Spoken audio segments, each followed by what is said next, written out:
পুদিনা পাতা। তখন পুদিনা পাতা পাওয়া যেত না, কিন্তু এখন যেহেতু পাওয়া যাচ্ছে একটু দিয়ে দিচ্ছি। এই যে কটা পুদিনা পাতা এই যে হামুদিস্তার মধ্যে নিয়ে নেব, এরকম করে করে দিয়ে দেবো। অল্প কটা দিলেই হবে। হামুদিস্তা নিয়ে নিয়েছি, যে পুদিনা পাতা এর মধ্যে দিয়ে দিয়েছি। ভালো করে আমি একটু ডলে নেব। জামের মধ্যে চিনি দিয়ে দিচ্ছি, জামের মানে শরবতটার ভিতরে চিনি দিয়ে দিলাম। নুন তো আগে দেওয়াই ছিল, এটা এবার একটুখানি এটা রেখে দেবো, গুলা হবে। যেহেতু আগে আমাদের মা ঠাকুমারা এরকমভাবেই করতো। আর এই যে পুদিনা পাতাটা আমার রসটা কিন্তু হয়ে গেছে।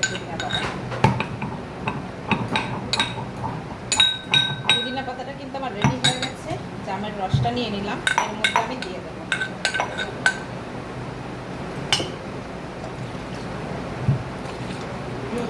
এবার এটা দিয়ে ভালো করে ঘেটে নেব। আমার কিন্তু রসটা অলমোস্ট হয়ে গেছে, আমি ছেঁকে নেব।